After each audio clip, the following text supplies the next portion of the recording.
स्त्री को हल्के में ले लेना, पर उसके मांग के सिंदूर को हल्के में मत लेना।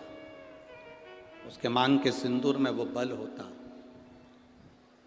महाराज, जब स्त्री हाथ में सिंदूरा लेती है ना, आपके इधर कैसे सिंदूर लगाते हैं हमको तो नहीं मालूम, पर सुहागन स्त्री जिसकी शादी हो गई, वो स्त्री जब अपने हाथ में सिंदूरा लेती है, स्त्री कभी भी सिंदूर जब लगाती है तो सिंदूर की डब्बी को कहीं रखकर नहीं लगाती, हमेशा याद रखती। जिस नारी सिंदूरे को नीचे रख दिया या सिंदूरे को अलमारी पर रख दिया या सिंदूरे को टेबल पर रख दिया और उसमें से लेके सिंदूर लगा रही है, तो वो नारी, हाँ, एक जगह पर सिंदूरा रखा जा सकता है, जब आप सुहागल कर रहे हो, कोई पूजन कर रहे हो, तो आप देवी जी को, गणेश जी को जो सिंदूर चढ़ा रहे हो वो चढ़ा हुआ जमीन पर भी रखा हुआ मांग में धर सकते हो। पर जब आप स्वयं 16 श्रृंगार कर रहे हो, उस जगह पर सिंदूरा जमीन पर नहीं रखा जाता। सिंदूरा जमीन पर रखा हो और नारी मांग का सिंदूर भरती हो तो पति को रोग ग्रसित करता ही है, पति रोगीला होता ही है, ये निश्चित है। उसका पति रोगीला जरूर होगा, ये निश्चित है। उसको रोग जरूर घेरेगा, ये पक्का है। स्त्री जब सिंदूरा में, यहां तक शास्त्र प्रमाण देता है कि एक दुल्हन पहली बार जब मांग भरती है और पति उसकी मांग भरता है, तो पति के भी हाथ में सिंदूरा पकड़ाया जाता है और पति अपने हाथ से उस मांग को भरता है। पति के हाथ में सिंदूरा पकड़ाया जाता है। वो सिंदूरा साधारण नहीं है।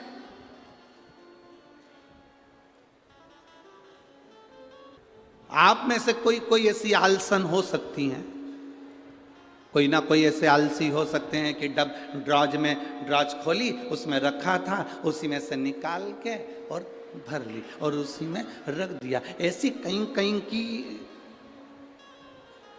मिस इंडिया हो सकती है, ऐसी कहीं कहीं की। पर मेरा विश्वास कहता है, भिंड जिले की तो नहीं कह सकता कि ऐसी होगी। भिंड जिले की जितनी होंगी हाथ में सिंदूरा लेकर सिर पर मांग भरने वाली ही होगी। सिंदूरा हाथ में लेकर, तो स्त्री को हल्के में ले लो पर उसके सिंदूर को हल्के में नहीं ले सकते। सिंदूर में वो बल होता।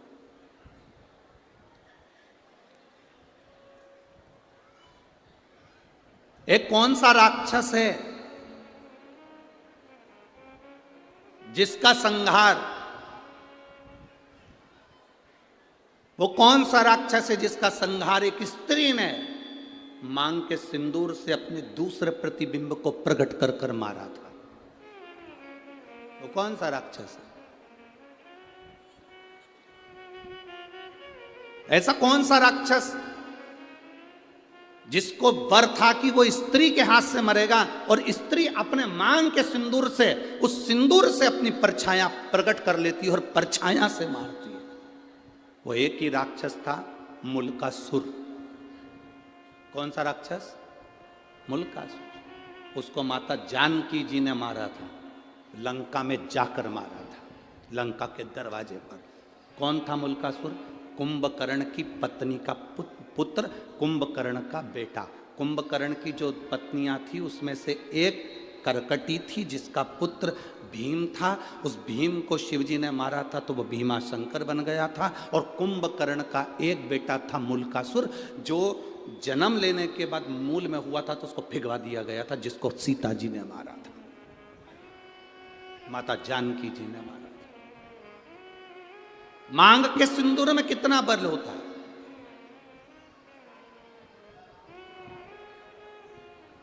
मांग के सिंदूर में कितनी तेजता होती है, कितना बल होता है, ये स्त्री जाने। स्त्री आज के ज़माने में तो ऐसी पेंसिल आ जाती है, वह पेंसिल से ऐसी लाइन लाइन खींच लेती है और पेंसिल से लाइन खींचा और काम खत्म, बस। नहीं नहीं भाई,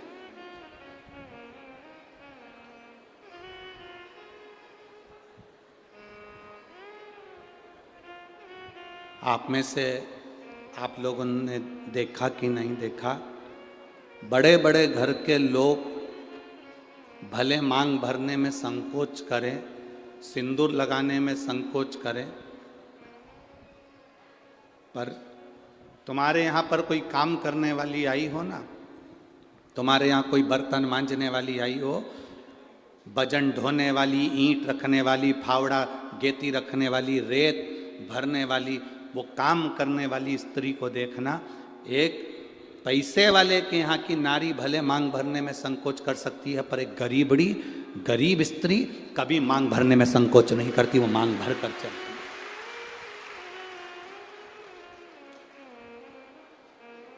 आपके यहाँ कोई बर्तन मांजने वाला आते हो, आपके यहाँ कोई झाड़ू लगाने वाली आती हो, आपके यहाँ कोई पोछा लगाने वाली आती हो, आपके यहाँ तगाड़ी ढोने वाली आती हो, वो स्त्री मांग में सिंदूर भर कर चलती है। बोलो री जीजी, आप लोगों ने देखा है कि नहीं देखा? ईमानदारी से बोलना हो। कथा ऐसे नहीं चलती कि महाराज ने बोल दिया तुमने स्वीकार कर लिया, तुम तो दिल से बोलो कि तुमने देखा कि नहीं देखा। वजन ढोने वाली मांग में सिंदूर भर लेगी और मांग में सिंदूर भरकर वजन ढोलेगी। किसी उस स्त्री से पूछना कि मांग में तो सिंदूर भर लेती है, भले तू कैसी भी दिखे पर तेरी मांग खाली नहीं रहती है, उसका कारण क्या है? तो वो स्त्री कहती है कि मैं कितना भी बोझा ढोलूं, मेरा पति मेरे साथ में वजन ढोने में साथ देता है। मांग के सिंदूर में वो बल होता है महाराज। वो सिंदूर जो सीता जी अपनी मांग में भर रही, वो सिंदूर आज तक ददरुआ धाम सरकार श्री हनुमान जी महाराज के तन पर तुम्हें लगा हुआ दिखता है। उस सिंदूर में कितना बल होगा, उस सिंदूर में कितना आनंद होगा, वो सिंदूर क्या साधारण होगा?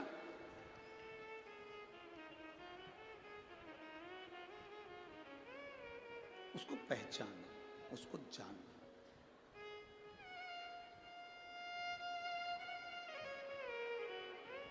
जरा विचार करिएगा, स्मरण में लाइएगा। वो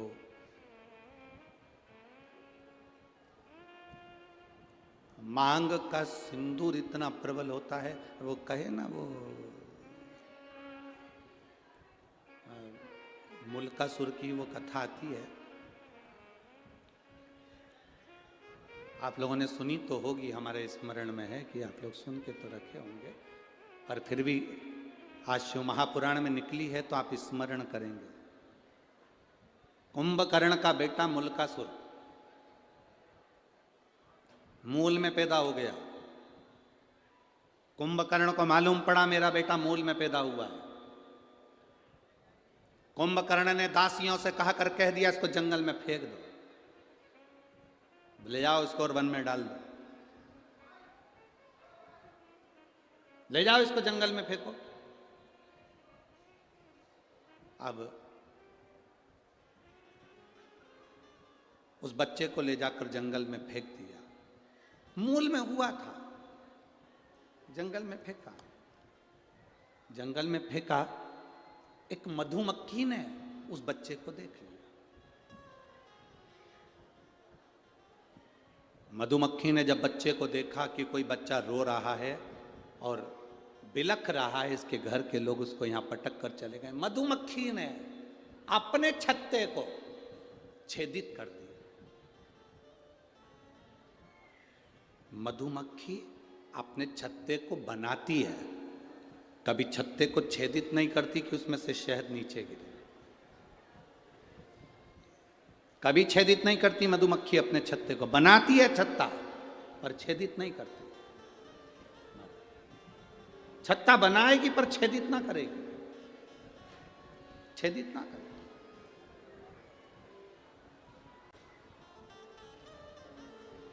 मधुमक्खी ने अपने छत्ते को छेदित कर दिया, शहद नीचे टपकने लगा। वो जो मुल्कासुर था, कुंभकर्ण का जो बेटा था मुल्का, वो नीचे सोया था, रो रहा था, मुंह में शहद उसके जाने लगा। मुल्का धीरे धीरे धीरे धीरे रोना बंद कर दिया। दूसरी मधुमक्खी आ गई, तीसरी मधुमक्खी आ गई।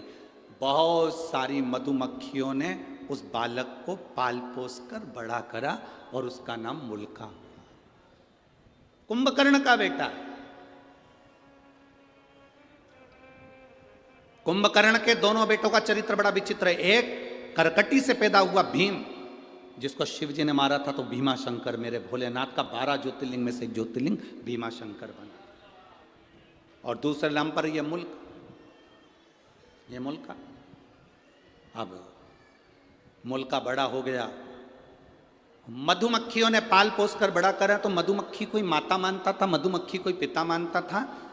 एक मधुमक्खी से उस मुल्का ने पूछा, मां, अब देखो हमारा सनातन धर्म कितनी सुंदर बात कहता है, मानो तो मैं गंगा मां हूं, ना मानो तो बहता पानी। आप अगर एक पाषाण को, एक पत्थर को भी पूज रहे हो, तो वो पत्थर भी तुम्हारी नैया पार कर सकता है जिसकी तुम पूजन कर रहे हो। सनातन हिंदू धर्म में है क्या? आपका विश्वास सनातन हिंदू धर्म को मजबूत करता है। शिव महापुराण की कथा क्या देती है? शिव महापुराण की कथा क्या देती है आपको? विश्वास, भरोसा, दृढ़ता। एक पत्र आया है, देखिए।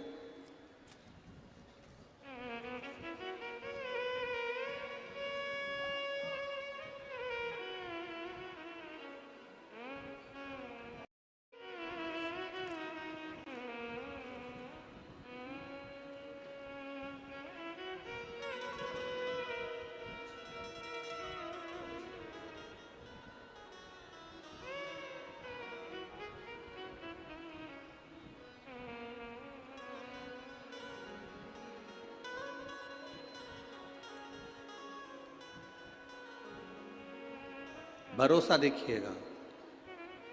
गुरुजी 13 साल से संतान नहीं थी। मैं बाबा का क्या वर्णन करूं गुरुदेव। ये पत्र में हरि सरकार मारुति नंदन महाराज मिश्रा जी के हाथ से भेज रही हूं। जिनने पत्र भेजा है वह हाथ आप ही लेके आए महाराज जी, एक बार हाथ हिला दीजिए। ये पत्र मैंने महाराज जी के हाथ से भेजा है। मैं दिल्ली से लाइव देख रही हूँ इस कथा को।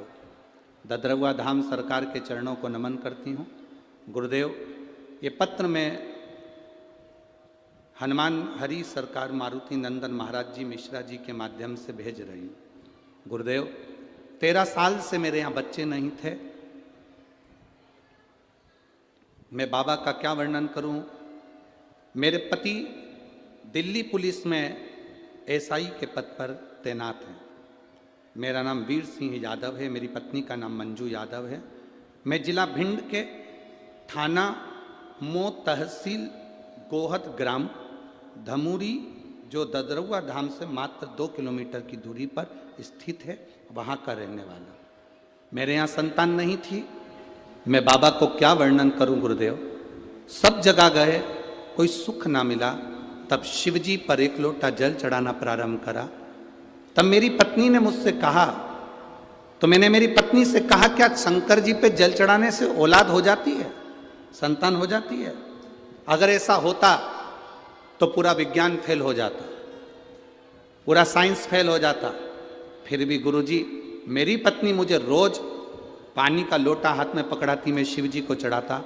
डॉक्टरों ने तो 13 साल से जांच करी और हर बार यही कहा कि तुम्हारे यहाँ कभी संतान नहीं होगी। मेरी पत्नी और मैं शिव जी को जल चढ़ाकर वहीं बैठकर पी लेते। आपने कहा था नंदी के पास बैठकर शंकर का दर्शन करा करो और शिव जी से जो कहोगे नंदी सुनेगा और वो देगा। सफेद आंकड़े की जड़ का प्रयोग करा, शिव जी पे चढ़ा हुआ जल पीना प्रारंभ करा। बाबा की कृपा क्या होती है गुरुदेव। 16 अक्टूबर 2023 के दिन सोमवार को मेरे यहाँ पुत्र रत्न की प्राप्ति हुई है। मैं बाबा को दंडवत करता हूँ, प्रणाम करता हूँ। बेटी महाराज प्रणाम आपको। शिव कृपा इसी को कहते हैं। केवल एक सनातन हिंदू धर्म ऐसा है, भारत की भूमि पर सनातन धर्म ऐसा है जो पत्थर में भी प्राण देता है। सनातन हिंदू धर्म केवल ऐसा है जो विश्वास को पक्का करता है, भरोसे को दृढ़ करता है और परमात्मा का दर्शन करता है। आप में से कई माताएं ऐसी बैठी हैं जिन्होंने पशुपति व्रत करा होगा और बाबा ने दिया होगा, एक लोटा जल चढ़ाया होगा, बाबा ने दिया होगा। ददरवा धाम आए होगे तो हनुमान जी ने दिया होगा। संसार में जन्म लिया है तो हमने उस परमात्मा की भक्ति करी और उससे हमें मिला, विश्वास के बल पर।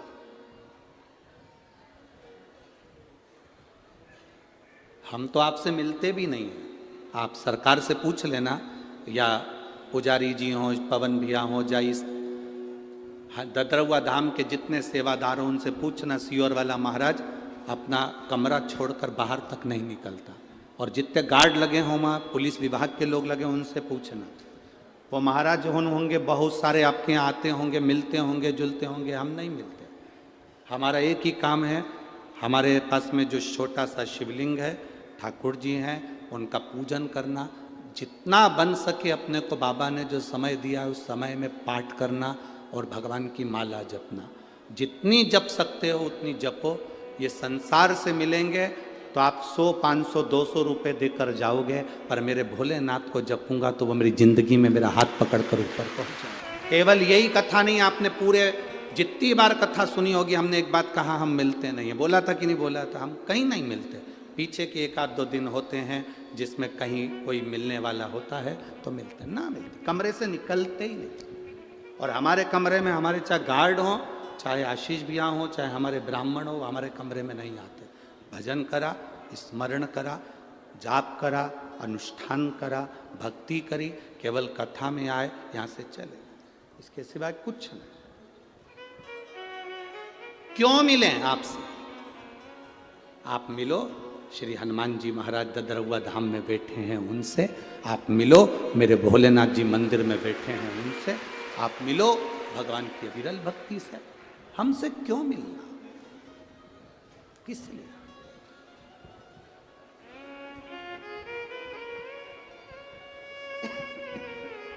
आप उसकी भक्ति करो, आप उसका भजन करो, आप उसका स्मरण करो। जितना जितना भजन का बल बढ़ेगा, जितना जितना भजन का बल बढ़ेगा, आपको कहीं जाने की जरूरत नहीं पड़ेगी। भोलेनाथ ढूंढता ढूंढता टार्च जलाकर तुम्हारे पास पहुंचेगा कि तू भजन कर रहा है। आपको नहीं जाना है कहीं पर, वो आएगा, शिव स्वयं।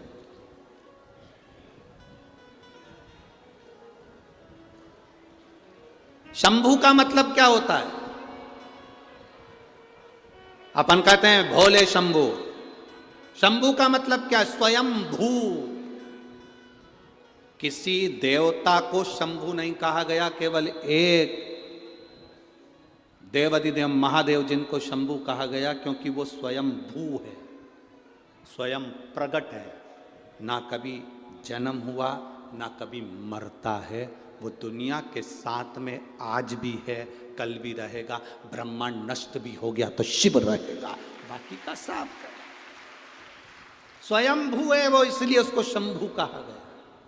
स्वयंभू शंभू है।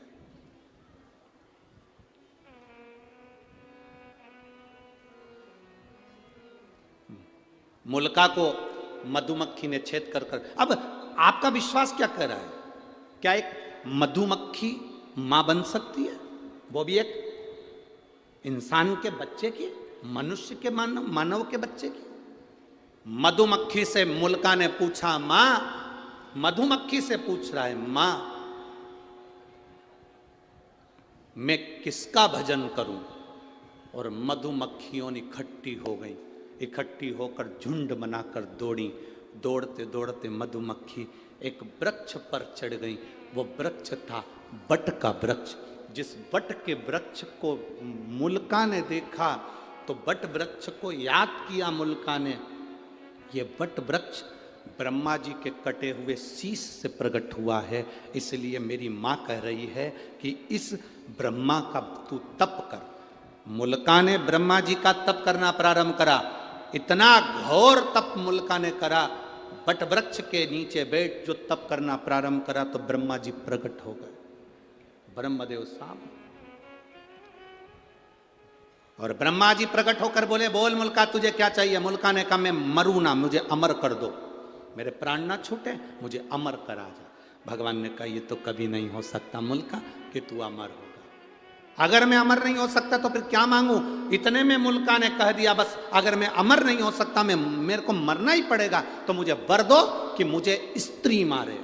और मुल्का ने कहा, कोई नारी में इतना बल नहीं होता जो मुझे मार दे, मैं कुंभकर्ण का बेटा हूं, कुंभकर्ण की जैसा हूं। अगर मारे तो मुझे स्त्री मारे। ब्रह्मा जी ने तथास्तु कह दिया, मुल्का चले गया। उसने तुरंत वहां से गया और मधुमक्खी से पूछा, मां मैं किसका पुत्र हूं? मधुमक्खी ले जाकर उसे लंका की ओर दिखा देती है मार्ग। मुल्का को मालूम पड़ा कि मैं कुंभकर्ण का बेटा हूं और मेरे पिता को राम ने मारा था, पर मेरे पिता का साथ विभीषण ने दिया था। मेरा चाचा, मेरे परिवार का व्यक्ति जिसने मेरे पिता को मारने में साथ दिया, मेरे ताऊ को मारने में साथ दिया, मैं विभीषण को नहीं छोड़ूंगा। और मुल्का लंका में प्रवेश करने लगा। लंका का गेट बंद करा गया, दरवाजा बंद करा गया। विभीषण को मालूम पड़ा कि मुल्का मेरे ऊपर आक्रमण कर रहा है, कुंभकर्ण का बेटा मेरे ऊपर आक्रमण कर रहा है। विभीषण रातों रात भागकर अयोध्या में आ गए। विभीषण रातों रात भागकर अयोध्या में आए। अयोध्या नरेश, भगवान राम ने पूछा, क्या बात है विभीषण, इतनी रात्रि को तुम यहां कहां पहुंच गए, कैसे आना हुआ? प्रभु बहुत जल्दी में आया हूं, कुंभकर्ण का बेटा मुझे मारना चाहता है, लंका में प्रवेश करना चाहता है और कह रहा था पहले विभीषण को मारूंगा क्योंकि उसने मेरे पिता को मरवाने में साथ दिया, फिर राम लक्ष्मण को मारूंगा, हनुमान को मारूंगा। राम जी को क्रोध आया और राम जी ने लक्ष्मण, हनुमान, भरत, शत्रुघ्न की सेना सैनिकों के साथ भेज दी लंका के लिए। सेना लंका की ओर चली। बीच मार्ग में मुल्कासुर ने सेना को रोक लिया। युद्ध प्रारंभ हुआ। ऐसा भयंकर युद्ध लक्ष्मण जी के साथ में, भरत जी के साथ में, शत्रुघ्न जी के साथ में और हनुमान जी के साथ जब हुआ, मुल्का आखिरी में जीत गया। हार गए। हारते से ही तब तुरंत सूचना पहुंचाई विभीषण ने भगवान राम के पास में कि ये मुल्का तो मर नहीं रहा, क्या करा जाए? हनुमान है ना वहां पर, नहीं मर रहा, क्यों नहीं मर रहा समझ नहीं आ रहा। राम जी ने सेना तैयार करी और लंका की ओर चल दिए। बीच मार्ग में फिर मुल्का और राम जी का युद्ध प्रारंभ हुआ, पर मुल्का मरने को तैयार नहीं। मुल्का मरने को तैयार, मुल्का मर ही नहीं। जब मुल्का नहीं मरा, मरने को नहीं आजी, हनुमान जी को लगा मेरे प्रभु इस मुल्कासुर से युद्ध लड़ रहे हैं। रावण को तुरंत पछाड़ दिया, कुंभकर्ण को तुरंत पछाड़ दिया, मेघनाथ, अक्षय सब मारे गए, बड़े से बड़े असुर मारे गए। आज मेरे प्रभु के सामने ये मुल्कासुर है, कुंभकर्ण का बेटा, और मरता नहीं है। राम जी ने तुरंत वहां से छलांग लगाई और अपनी माता अंजना के पास पहुंच गए। मां अंजना ने पूछा, मेरा वीर बजरंगी आया है, मेरा हनुमान आया है? बेटे को गले से लगाकर पूछा, बजरंगी क्या बात है हनुमान? हनुमान कहते हैं, मां पवन सुत, क्या बात? हनुमान जी कहते हैं, मां मुल्कासुर के साथ में मेरे प्रभु का युद्ध हो रहा है पर मरता नहीं है। माता अंजना ने कहा, रुक, बैठ मेरे साथ। माता अंजना ने पार्थिव शिवलिंग का निर्माण करा, शिव जी की स्तुति करी, शंकर भगवान से पूछा, बाबा पधारो, भगवान राम युद्ध लड़ रहे हैं पर मुल्कासुर मरता नहीं है, आप आओ। उसी समय देव अधिदेव महादेव प्रकट होकर बोले, क्यों चिंता करती हो अंजना? हनुमान से कहो राम जी की आज्ञा लें, सीता जी को अयोध्या से बुलाया जाए और मुल्कासुर के साथ युद्ध कराया जाए। सीता को बुलाएं और युद्ध कराएं। पर माता जानकी तो कभी क्रोध करती ही नहीं है। माता सीता को तो कभी जिंदगी में क्रोध आता ही नहीं है। मां जानकी तो कभी क्रोध करती नहीं, क्योंकि राजा जनक की पुत्री है। राजा जनक को शब्द पर शब्द लोगों ने कहा, पर राजा जनक जी को कभी क्रोध नहीं आया। जनक की पुत्री जानकी कैसे क्रोध कर सकती है? वो जानकी तो कभी क्रोध कर ही नहीं सकती, माता सीता तो कभी क्रोध कर ही नहीं सकती। भोलेनाथ जी ने कहा, आप राम जी से आज्ञा लो। हनुमान जी महाराज तुरंत राम जी के पास गए। महाराज, इस मुल्कासुर को ब्रह्मा जी का वर है, ये स्त्री के हाथ से मरेगा। आप जब तक सीता को नहीं लाएंगे, सीता ही इसको मार सकती है। राम जी ने आज्ञा करी, हनुमान जाओ अयोध्या, सीता को लेकर आओ। माता सीता को लेकर आओ। जानकी जी मांग में सिंदूर भर रही थी, माता जानकी श्रृंगार कर रही थी। जिस समय हनुमान जी पहुंच गए, हनुमान जी ने पूछा, मां ये मांग में सिंदूर क्यों? इससे पति की आयु बढ़ती है, पति अच्छा रहता है। हनुमान जी ने कहा माँ मैं भी सिंदूर लगा लूं तन पर। हनुमान जी लगाए तन पर सिंदूर। माता जानकी जी से कहा माँ जल्दी श्रृंगार करिए, मेरे साथ चलिए। राघव जी ने, मेरे प्रभु ने आपको बुलाया है, राम जी ने आपको बुलाया, स्वामी ने बुलाया है। सीता जी हनुमान जी के साथ पहुंच गई युद्ध के मैदान में। राम जी ने कहा जानकी ये सामने जो मुल्कासुर खड़ा है इसको तुझे मारना है। सीता जी कहती हैं मुझे तो क्रोध आता ही नहीं, मैं कैसे मार सकती हूं, कैसे मार सकती हूं। सीता जी को क्रोध नहीं आ रहा था, मैं कैसे मारूं। राम जी ने सोचा करूं तो करूं क्या। मेरे राघव जी ने शिव जी का स्मरण करा, बाबा हे रामेश्वरम, हे शंकर अवघड़दानी आप पधारो। बाबा ने आकर पूछा क्या बात है राघव जी। राघव जी कहते हैं ये सीता को क्रोध नहीं आ रहा, सीता को क्रोध नहीं आएगा तब तक मुल्कासुर मरेगा नहीं। तुरंत भोलेनाथ जी ने कहा मेरा 11वां रुद्र उतारे हनुमान। शिव और शक्ति कभी अलग नहीं होते, हनुमान भी शिव और शक्ति का प्रतिबिंब है। हनुमान का जो शरीर है वो शिव है और हनुमान की जो पूंछ है वो शक्ति है। हनुमान का शरीर शिव है और हनुमान की जो पूंछ है वो शक्ति है। हनुमान का शरीर शिव है और जो पूंछ है वो पार्वती है।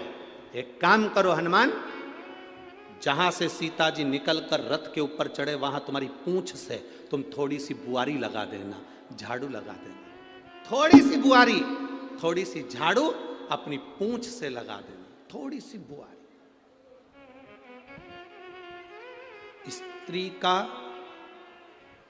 स्त्री का पल्लू, थोड़ा ध्यान देना, बहुत अच्छी विषय है। वो तो ये शंकर सुमन शिव महापुराण की कथा चल रही है तो ये प्रसंग निकले हैं, नहीं तो ये प्रसंग शिव पुराण में हम कभी ना सुनाते। स्त्री का पल्लू,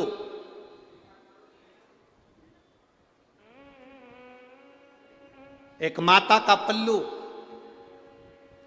नारी की चोटी, नारी के केश और हनुमान जी की पूंछ, ये तीनों में पार्वती की शक्ति समाई होती है। एक इसलिए हमारे भारत का इतिहास रहा है, हमारे सनातन धर्म का इतिहास रहा है। माताएं जब अपने बच्चे को रोता हुआ देखती है तो अपने पल्लू से ऐसी ऐसी नजर उतार देती। बोलो री जीजियो, सही है कि गलत है। चलो ये भी जाने दो, जब लड़का शादी के लिए जाता है या लड़की की शादी होती है तो माँ अपने पल्लू में 2-3 चीज रखती है। एक तो वो ऐसी मथनी करती है ना, क्या बोलते हैं उसको, रई, रई, ऐसी रई को अपने पल्लू में लेके दूल्हे के ऊपर से, दुल्हन के ऊपर से ऐसा ऐसा करती है। हमारे यहाँ उसको परछन कहते हैं, आपके यहाँ क्या कहते हैं? जम के तो बोलो जरा, आपके यहाँ करते कि नहीं करते पहले तो ये बताओ। फिर वो मूसल लेती है छोटा सा, फिर मूसल को भी दूल्हा दुल्हन के ऐसा ऐसा करा जाता है। फिर वो सूपड़ा रहती है, सूपा फटकने वाला, उसका कोना लेकर वो भी ऐसा ऐसा दूल्हे को दुल्हन को करती है। क्या बोलते हैं इधर? हमारे यहाँ उसको परछन कहते हैं, दूल्हा दुल्हन की परछन करी। सास करती है, मां करती है। मां का पल्लू, माता का पल्लू, स्त्री की चोटी, हनुमान जी की पूंछ, उसमें मां जगत जननी दुर्गा, मां आद्य शक्ति समाई होती है। तुरंत कह दिया भोलेनाथ जी ने, जब सीता यहाँ से निकल कर जाए, हनुमान तेरी पूंछ से बुआरी लगा दे। उस पूंछ का एक कण भी सीता के शरीर को छू गया, सीता में तेज देवी का आ जाएगा और इतना क्रोध करेगी कि तुझे कुछ नहीं करना, वो मुल्कासुर को मार देगी। मुल्कासुर इतना तेज। हम हनुमान जी के मंदिर में जाते हैं, वहां का सिंदूर अपने सिर पर लगाते हैं। क्यों लगाते हैं? कारण क्या है?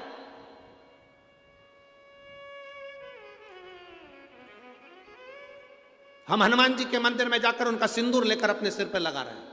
हनुमान जी के सिर पे से सिंदूर नहीं लेते हैं। लेते हैं? अरे बोलो तो जम के। हनुमान जी के कान के पास से सिंदूर नहीं लेते हैं। हनुमान जी की छाती पर से सिंदूर नहीं लेते, हनुमान जी के हाथ के पास से सिंदूर नहीं लेते, हनुमान जी के चरणों से सिंदूर लेते हैं, क्योंकि पूंछ नीचे रहती है, उसका चरण मात्र में भी अगर कोई अंश आया हमारा कल्याण हो गया हो।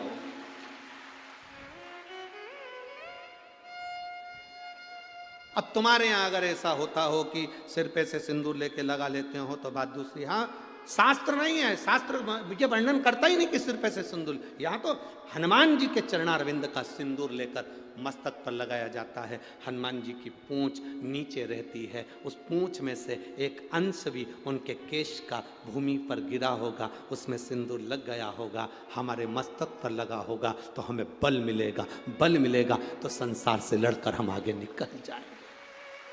पवन तनय संकट हरन मंगल मूर्ति,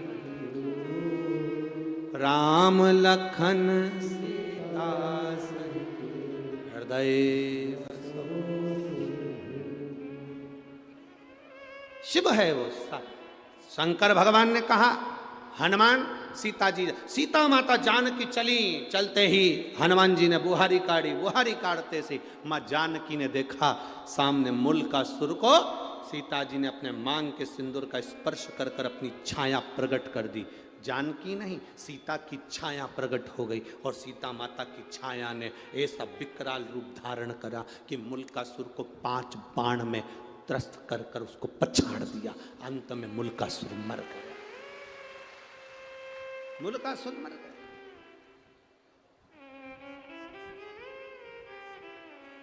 समाप्त। शिव शिव है, शंकर ओघड़ी है। महाराज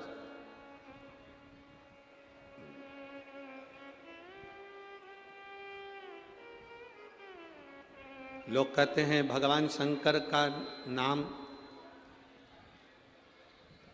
किस टाइम लेना चाहिए, भगवान शंकर का भजन किस टाइम करना चाहिए। हम कहते हैं शिव के भजन का कोई टाइम नहीं है, शंकर का भजन 8 याम करना चाहिए। 8 याम, जब तुम्हारा मन करे तब शिव जपो, जब तुम्हारा मन जपे, मन कहे तब राम जपो, जब तुम्हारा मन कहे तब तुम सीता जपो, जब तुम्हारा मन कहे तब कृष्ण जपो, जब तुम्हारा मन कहे तब भगवान का भजन करो। 8 याम सीता राम 24 घंटे हर पल हर घड़ी जपना चाहिए। तो किसी ने कहा, एक महाराज जी प्रवचन में कह रहे थे कि सुबेरे शाम जपना चाहिए। हमने कहा महाराज जी से पूछो दोपहर में तो नहीं मरेंगे, उनसे पूछो। जो तुमसे कहते हैं कि केवल सुबह शाम भगवान का भजन करना चाहिए, उनसे पूछा जाए क्या दोपहर में नहीं मरोगे कि रात को नहीं मरोगे। जब तुम्हारी श्वास चल रही है, 21,600 श्वास इस शरीर में से जो निकल रही है, 3.5 करोड़ रोम छिद्र इस शरीर के जो आनंद दे रहे हैं, हर घड़ी हर पल हर क्षण जपो। शास्त्र तो कहता है 24 घंटे भगवान का भजन करो। 24 घंटे नहीं कर सकते तो कम से कम 12 घंटे तो भगवान का भजन करो। 12 घंटे नहीं कर सकते तो 6 घंटे तो करो। 6 घंटे नहीं कर सकते तो 3 घंटा भगवान का भजन करो। 3 घंटा नहीं कर सकते तो कम से कम 1.5 घंटा तो करो रे। 1.5 घंटा नहीं कर सकते तो आधा घंटा करो। आधा घंटा भी अगर भगवान का नाम नहीं ले सकते तो 15 मिनट लो। 15 मिनट भगवान का नाम भजन नहीं कर सकते तो 5 मिनट करो। 5 मिनट नहीं कर सकते तो 1 मिनट करो। और 1 मिनट भी अगर भगवान का भजन नहीं कर सकते तो चुल्लू भर पानी में डूब मरो। 24 घंटे में से 1 मिनट भी तुम परमात्मा के लिए नहीं निकाले, तुम्हारा जीवन बेकार है। काय का जीवन? ददरौआ धाम के नजदीक में रह रहे हो, 8-10 किलोमीटर 40-50 किलोमीटर दूरी के रह रहे हो, और उसके बाद भी सोच रहे हो कथा में जाऊंगा, कथा में जाऊंगा, कथा में जाऊंगा। बाबा ने कितनी कृपा करी, ये सोचो। गुरु महाराज को धन्यवाद देना कि कितनी बड़ी कृपा भोलेनाथ ने करी, जो यहाँ कथा का आयोजन शिव ने करवा दिया। जरा विचार करिए, सोचिए, शिव बिना कुछ। ओघड़ी है शंकर, ओगरदानी है शंकर। त्रिकालदर्शी है शिव, करुणा सागर है शिव। मिश्रा जी के द्वारा वो घड़ी है शिव। सारे लोग नाचने लग जाते हैं, डांस करने लग जाते हैं, बहुत ही सुंदर भजन सुनाते हैं कभी मिश्रा जी। मिश्रा जी की जो कथा है आज महाराज सिंदूरा सिंदूरा जो है अरे कैलाश पर्वत पे, ओ कैलाश पर्वत पे चढ़ गयो रे, आज मेरा भोला सज गयो रे, आज मेरा भोला सज गयो रे। कैलाश पर्वत पे चढ़ गयो रे, कैलाश कैलाश पर्वत पे चढ़ गयो रे, कैलाश पर्वत पे चढ़ गयो रे, आज मेरा भोला सज गयो रे, आज मेरा भोला ओ आज मेरा भोला सज गयो रे, आज मेरा भोला सज गयो रे। ओ कैलाश पर्वत पे चढ़ गयो रे, कैलाश पर्वत पे चढ़ गयो रे। जितने लोग रोड पर बैठे हैं उनको भी मनाही नहीं है हो भगवान के भजन में नाचने की। यहाँ तो हनुमान जी महाराज ददरुआ धाम में तो सखी के भाव से रहते हैं। हनुमान जी आज महाराज जी कह रहे थे कल कि स्वयं हनुमान जी भी कथा के अंदर नाचते हैं, तो आप और हम तो क्या लगते हैं महाराज, बड़े भाव से। कैलाश पर्वत पे चढ़ गयो रे, कैलाश पर्वत पे चढ़ गयो रे, ओ आज मेरा भोला सज गयो रे, आज मेरा भोला सज गयो रे, ओ आज मेरा भोला सज गयो रे, आज मेरा भोला सज गयो रे। शंभो भोले की जटा में गंगा विराजे, भोले की जटा में गंगा विराजे, भोले की जटा में गंगा विराजे, भोले की जटा में गंगा विराजे। ओ गंगा से अमृत बरस रहा रे, गंगा से अमृत बरस रहा रे, ओ गंगा से अमृत बरस रहा रे, गंगा से अमृत बरस रहा रे। ओ आज मेरा भोला सज गयो रे, आज मेरा भोला सज गयो रे, ओ आज मेरा भोला सज गयो रे, आज मेरा भोला सज गयो रे। ओ कैलाश पर्वत पे चढ़ गयो रे, कैलाश पर्वत पे चढ़ गयो रे, ओ कैलाश पर्वत पे चढ़ गयो रे, कैलाश पर्वत पे चढ़ गयो रे। ओ आज मेरा भोला सज गयो रे, आज मेरा भोला सज गयो रे।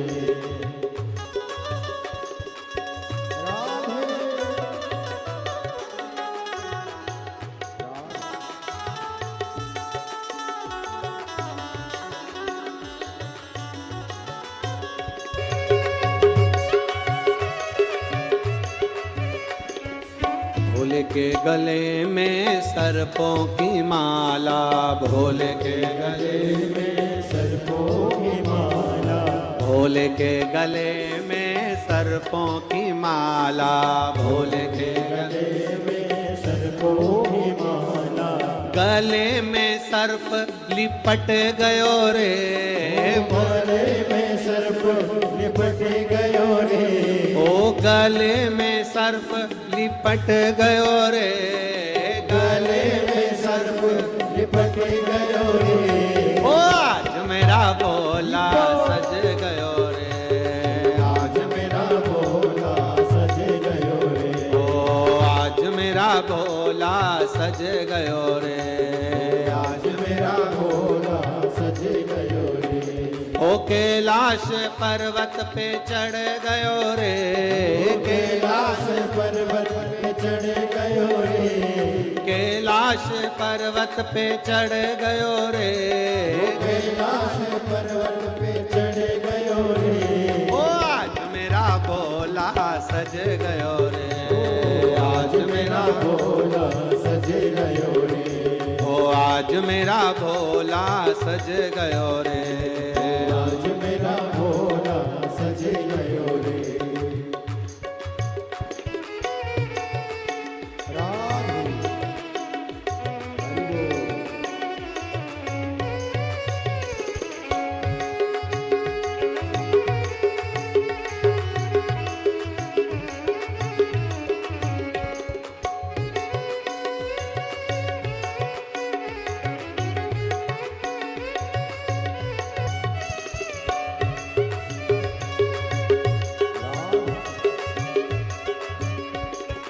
भोले के हाथों में डमरू विराजे, भोले के हाथों में डमरू विराजे, भोले के हाथों में डमरू विराजे, कैसे बोलना चाहिए, हाथों में डमरू विराजे, भोले के हाथों में डमरू विराजे, हाथों में डमरू विराजे, ओ हाथों में डमरू बाज रहा रे, ओ हाथों में डमरू बाज रहा रे, ओ हाथों में डमरू बाज रहा रे, हाथों में डमरू बाज रहा रे, ओ आज मेरा भोला सज गयो रे, आज मेरा भोला सज गयो रे, ओ आज मेरा भोला सज गयो रे, आज मेरा भोला सज गयो रे,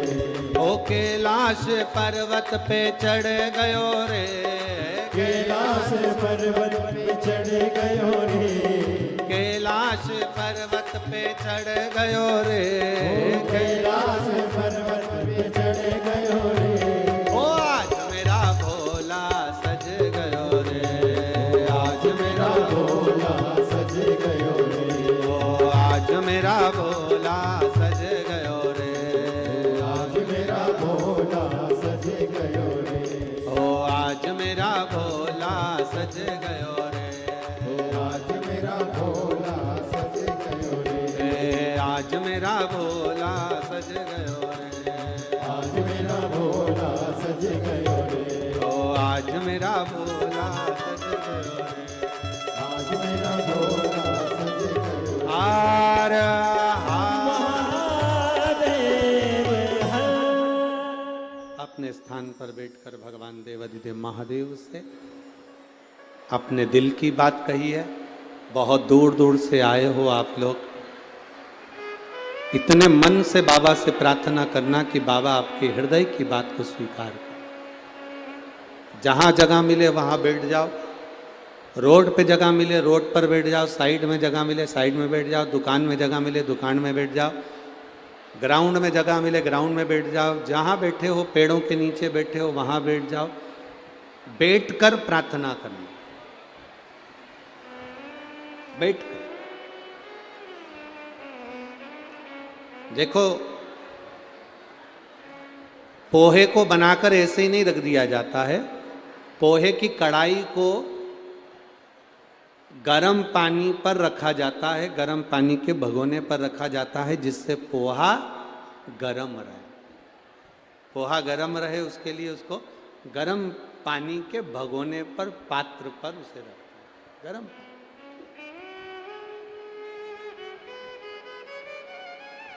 पोहा गर्म रहे इसलिए उसको गर्म पानी के पात्र पर रखा जाता है। क्यों? पोहा गर्म बना रहे। जब हम श्री शिवाय नमस्तुभ्यम बोलते हैं कथा के पंडाल में, जहाँ कहीं भी आप लोग टीवी पर कथा सुन रहे हो, फेसबुक यूट्यूब पर कथा सुन रहे हो, जहाँ कहीं भी कथा को श्रवण कर रहे हो, बैठकर बोलने का इसलिए कहते हैं जिससे उस भूमि का बल, उस भूमि का तेज आपके अंदर प्रवेश करे और शिव बाबा ओघड़दानी मेरा शंकर आपके भंडार भरे, आपके ऊपर कृपा करे। जहां जगह मिले वहां बैठकर बड़े भाव से कहिएगा। जिसको आता है जहां बैठकर बोल रहे हो आपके उच्च स्वर में बाबा से प्रार्थना बड़े भाव के साथ कीजिए।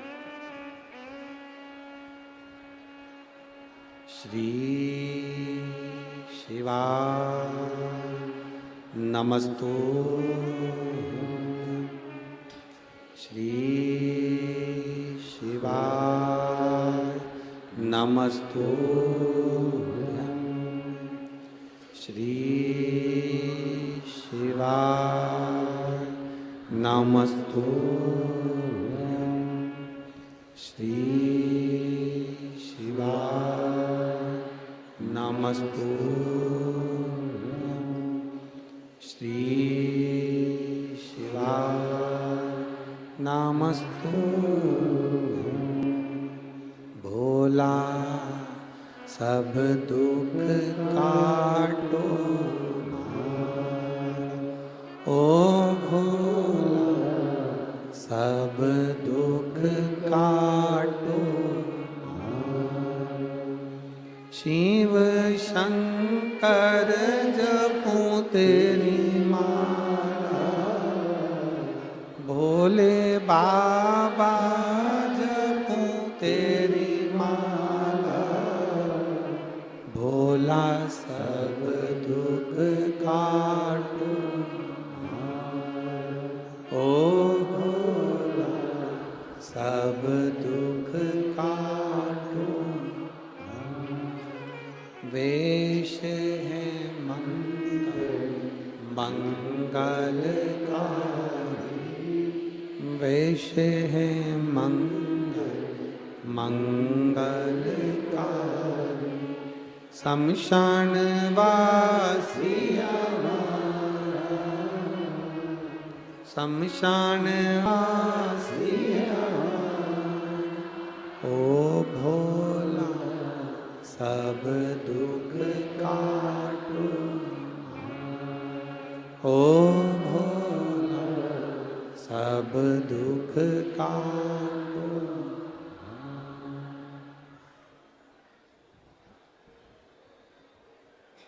बाबा से अपने मन की बात भाव के साथ दिल से सुनता है शिव, धारण करता है शिव। शिव कथा कह रही है। देखो कितना सुंदर कहा है। सती जैसा त्याग होना चाहिए, पार्वती जैसा तप होना चाहिए। सती जैसा त्याग हो, पार्वती जैसा तप हो और नंदी जैसी प्रतीक्षा हो, तब जाकर मेरा महादेव आपको प्राप्त हो पाता है। शिव ऐसे ही नहीं प्राप्त हो जाता। सती जैसा त्याग।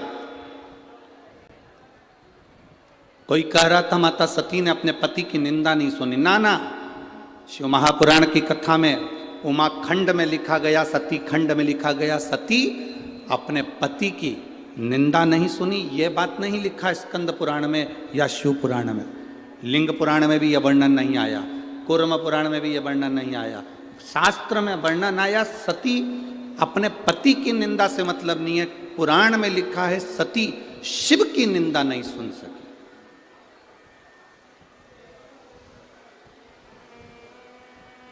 यहां पति शब्द नहीं लिखा। आपके पास में अगर गीता प्रेस गोरखपुर की शिव महापुराण की पोथी हो तो उसको पढ़ना। उसमें लिखा, ये नहीं लिखा कि सती अपने पति की निंदा नहीं सुन सकी। ये कहीं नहीं लिखा। उसमें लिखा कि सती शिव की निंदा नहीं सुन सकी। सती भगवान शंकर की निंदा नहीं सुन सकी। और आपसे भी निवेदन है, कहीं शंकर की निंदा हो रही हो, कहीं शंकर का अपमान हो रहा हो, कहीं शिव के लिए अपशब्द कहे जा रहे हो, कहीं शंकर भगवान के लिए आड़ा टेढ़ा बोला जा रहा हो, वहां से उठकर चल दो।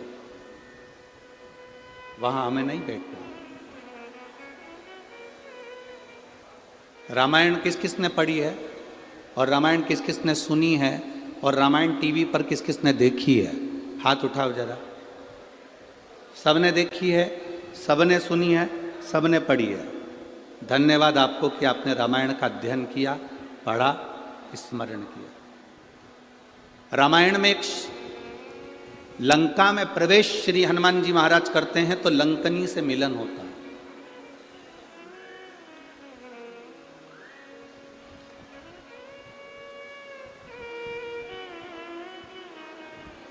हनुमान जी महाराज जब लंका में प्रवेश कर रहे हैं तब एक स्त्री, लंकनी नाम की एक स्त्री मिलती है। सुरसा मिली, माता कहकर प्रणाम करा। छाया पकड़ने वाली राक्षसी मिली, प्रणाम करा माता कहकर। लंकनी मिली,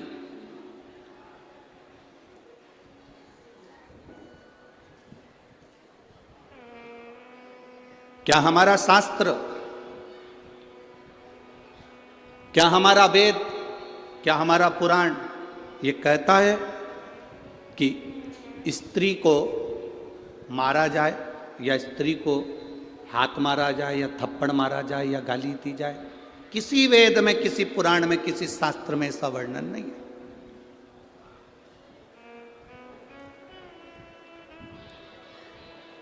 जब हमारे शास्त्रों में यह वर्णन नहीं है तो फिर हनुमान जी महाराज ने लंकनी पर मुष्टिक का प्रहार क्यों किया? जरा विचार करना। बहुत गहन शिव महापुराण की यह शंकर सुमन शिव महापुराण की जो कथा मिली है, ये पूरे विश्व के लिए मिली है। इस पर गहन चिंतन करना चाहिए, गहन चिंतन करना चाहिए कि जब हमारे शास्त्र कहते हैं, जब हमारी पुराण कहती है, जब हमारे वेद कहते हैं कि स्त्री पर हाथ ना उठाया जाए, स्त्री को गाली ना दी जाए, स्त्री को अपशब्द ना किया जाए, स्त्री को ताना ना दिया जाए, फिर ये लंकनी पर मुष्टिक प्रहार करना।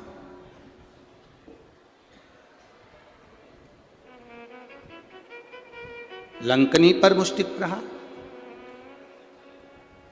कौन है ये लंकनी? कौन है ये स्त्री जो लंका के दरवाजे पर खड़ी है और इंतजार कर रही है श्री हनुमान जी महाराज का कि एक बानर आएगा, मुझे स्पर्श करेगा, मेरे ऊपर मुष्टिक का प्रहार करेगा और मेरे प्राण छूटेंगे? कौन है ये? शिव की निंदा ना करें, शंकर की निंदा ना सुने। शंकर की निंदा कहीं हो रही हो, शंकर की निंदा कहीं चल रही हो, कोई शंकर के लिए अपशब्द कह रहा हो, तो बड़े से बड़ा विद्वान भी अगर शंकर की निंदा कर रहा हो तो वहां मत बैठना। हम तो यहां तक कहेंगे, कोई विद्वान से विद्वान व्यक्ति भी अगर शंकर की निंदा कर रहा हो तो उस कथा को छोड़कर चले जाना, अपने को नहीं सुनना, शंकर की निंदा ही नहीं सुनना। कोई शिव की निंदा करता मिल जाए तो बिल्कुल मत सुनो, वहां से उठकर चले जाओ। लंकनी कौन थी? ब्रह्मलोक के प्रथम दरवाजे की द्वारपाल थी ये लंकनी। ब्रह्मलोक के प्रथम दरवाजे की द्वारपाल। ब्रह्मलोक में कितने दरवाजे हैं? 7। और ब्रह्मलोक के 7 दरवाजे में से प्रथम दरवाजे की द्वारपाल है लंकनी। इतनी सुंदर स्त्री, इतनी सुंदर, इतनी सुंदर कि देवलोक की अप्सराएं भी उसके आगे फीकी थी, उस लंकनी के आगे। इतनी सुंदर थी वो, दरवाजे पर द्वारपाली करती थी। जब माता ब्रह्माणी, ब्रह्मा जी की धर्म पत्नी कहीं जाती थी तो लंकनी उनका द्वार खोलती थी, क्योंकि 1 नंबर का दरवाजा माता ब्रह्मणी के आगमन और जाने के लिए था। ब्रह्मवैवर्त पुराण का ये चरित्र जीवन को सुख देने वाला है। दरवाजा खोल देती है लंकनी। बड़ी सुंदर थी ये ब्रह्मलोक के पहले नंबर के दरवाजे की द्वारपाल, अप्सरा थी, बड़ी सुंदर। दरवाजा खोलती है, ब्रह्माणी निकल जाती है, दरवाजा बंद कर देती है, फिर आ जाती है। इसका काम था। आप में से कई लोग ऐसे होंगे जिनको ददरुआ धाम आते हों और हनुमान जी के दर्शन करने जाते होंगे तो कई लोग ऐसे होंगे जो पहली बार आते होंगे, उनको दरवाज़ा नहीं मालूम होगा। कल हम पुजारी जी से कह रहे थे और वो पवन जी थे, उन दोनों से कह रहे थे कि महाराज जी ने ये काम सबसे अच्छा करा कि ददरुआ धाम के इस मंदिर प्रांगण के बहुत सारे दरवाजे हैं। तो पुजारी जी कह रहे थे महाराज जी कम से कम 8 दरवाजे हैं मंदिर में प्रवेश आने जाने के। इसी ब्रह्मलोक में ब्रह्मा जी के प्रवेश द्वार 7, उसमें से एक द्वार पर दरवाजे पर ये सुंदर स्त्री खड़ी है जो दरवाजा खोलती है, बंद करती है, पहरेदारी करती है, चौकीदारी करती है। अब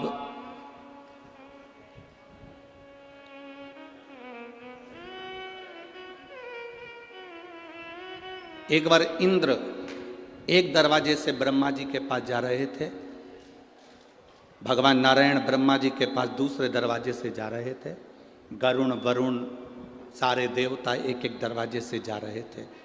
एक दरवाजा ऐसा था जो 1 नंबर का दरवाजा था, वो खुला था। ब्रह्मा जी क्या सभा लग रही है, ब्रह्मा जी क्या सभा होने वाली है, ब्रह्मा जी क्या मीटिंग होने वाली है, सब देवता आमंत्रित हो रहे हैं और उसी आमंत्रण में भगवान शिव भी प्रवेश कर रहे हैं। कितनी सुंदर जगह वो लंकनी रह रही थी, कितनी सुंदर थी, एकदम सुंदर अप्सराओं की तरह, बहुत सुंदर। दरवाजा खुला था, अगर दरवाजा बंद होता, उसमें ताला डला रहता तो महादेव वहां से दूसरी जगह चले जाते, पर दरवाजा खुला था। अब जैसे ददरुआ धाम सरकार के दर्शन के लिए 8 दरवाजे हैं, हमने कल महाराज जी बताए तो हमको स्मरण में आया, पुजारी जी बोल रहे थे 8 दरवाजे। अब पहला दरवाजा, दूसरा दरवाजा, तीसरा दरवाजा, सब दरवाजे खुले हैं। जो दरवाजा इनको बंद करना होगा मत ताला लगा दे। ताला लगा दे तो कोई अंदर जाएगा क्या? जम के तो बोलो, जाएगा कोई अंदर? नहीं जाएगा। कोई वहाँ इंतजार करेगा कि दरवाजा खुलेगा तब मैं अंदर जाऊंगा? कोई नहीं इंतजार करेगा। ताला लगाए, कोई है नहीं, कोई नहीं आएगा, अपन दूसरे दरवाजे से चलो। पहले नंबर के दरवाजे पे पहुंच गए, दूसरे नंबर के दरवाजे पे पहुंच गए, तीसरे पे पहुंच गए। दर्शन करने के लिए जो दरवाजा खुला था उन दरवाजे पर अपन पहुंच गए। ब्रह्मा जी के यहाँ सारे दरवाजे फुल थे, 1 नंबर का दरवाजा खुला हुआ था। अगर ब्रह्मा जी को बंद करना था या ब्रह्माणी को बंद करना था तो इस दरवाजे में भी ताला लगा कर रखना था, तो शिव वहां नहीं जाते, उनको नहीं मालूम था। पहली बार ब्रह्मलोक में प्रवेश करे, प्रवेश करते से ब्रह्मलोक में जैसे ही ब्रह्मा जी के उस लोक में प्रवेश कर रहे थे, शिव जी ने देखा कि कौन सा दरवाजा खाली है, उस द्वार में से भगवान शंकर प्रवेश करने लगे। जैसे ही प्रवेश करा, प्रवेश करते से ही उस द्वारपालिनी ने शिव जी को रोका।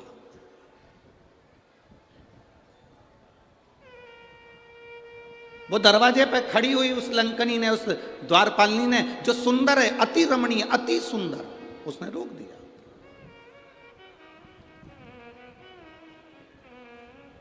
अब शिव ओघड़दानी इस दरवाजे से प्रवेश क्यों कर रहे हैं?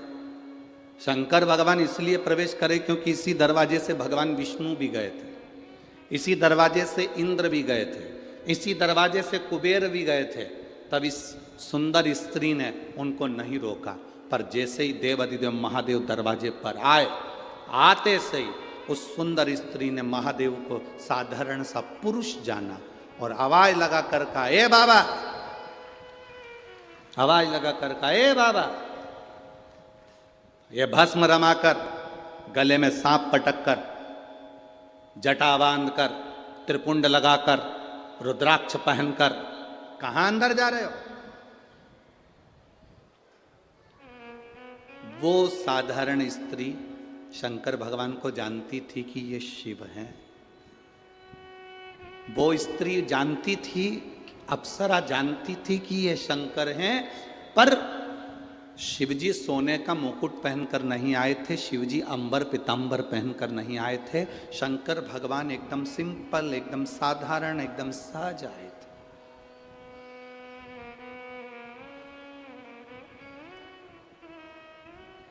अब यहाँ जितने संत बैठे हैं आप इनका दर्शन कर रहे हो, और भी संत आए उनका कभी दर्शन करिए, और भी संत आए उनका दर्शन करिए, जितने उधर बैठे हैं उन संतों का भी दर्शन करिए, और भी कुंभ के मेले में जाने के बाद में आप कुंभ के मेले में दर्शन करिए संतों का।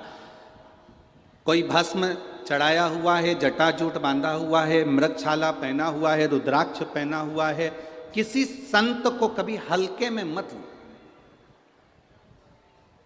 हमने कह दिया ये बड़े हैं वो छोटे हैं, ये बड़ा है वो छोटा, ना ना ना ना, ये हमारी दृष्टि है कि हम बड़ा छोटा करते हैं। संत, साधु, गुरु और अग्नि, अग्नि देखिए, आग कभी छोटी नहीं होती। आग घास के पुले पर कपड़े में कागज में छोटी सी चिंगारी भी पटक दो, पूरा मकान जलाकर राख कर देती है, पूरा मकान। संत, साधु, गुरुजन, ब्राह्मण जन, अग्नि साधारण नहीं होती, छोटी से छोटी अग्नि भी पूरे मकान को जलाने की सामर्थ्यता रखती है। छोटे से छोटा संत भी राम नाम, कृष्ण नाम, शिव नाम में इतना डूबा रहता है कि दुनिया के पाप को जलाने की सामर्थ्यता रखता है। हम उसको ले लेते हैं हल्के में, नहीं साधारण संत होंगे, हाउ पंडित जी का छोरा होगा, हाउ ऐसा होगा, हाउ वैसा होगा, ना ना ना ना।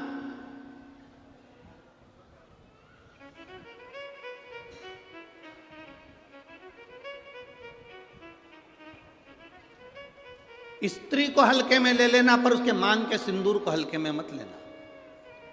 उसके मांग के सिंदूर में वो बल होता। महाराज, जब स्त्री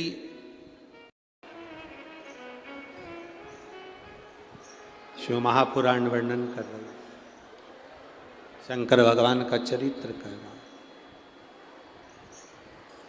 लंकनी स्वयं ब्रह्मा जी के दरवाजे पर खड़ी वो सुंदर स्त्री, ब्रह्मलोक के दरवाजे पर खड़ी वो सुंदर स्त्री